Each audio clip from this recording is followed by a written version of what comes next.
Welcome back to Behind the Counter with Kirstin. I'm Kirstin Stephenson, a licensed acupuncturist and herbalist, and this is my counter. And today we're going to talk about how to keep kids off of sugar.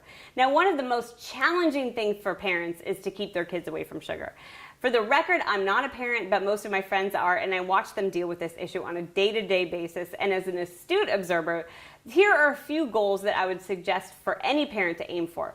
First of all, it's important to understand that regular consumption of high amounts of processed or refined sugar or carbohydrates is a very serious issue, both for adults and for children.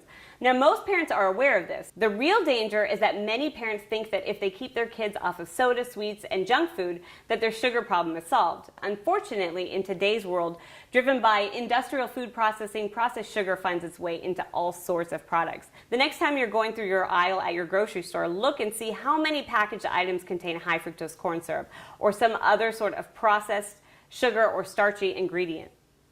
So even if you don't let your kids binge on sweets and sodas, you still need to eliminate refined sugar and carbohydrates as a staple of your child's diet.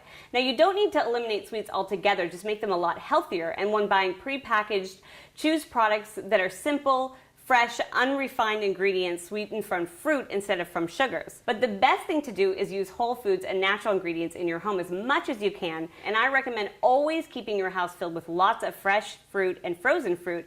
But realize that your kid is not going to be jumping for joy at the sight of an apple. So it's important to commit to making desserts using fresh fruits, berries, or melons that you and your kids will love.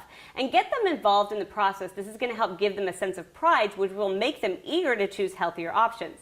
Thanks for watching Behind the Counter with Kirstin, and wishing you the best of luck.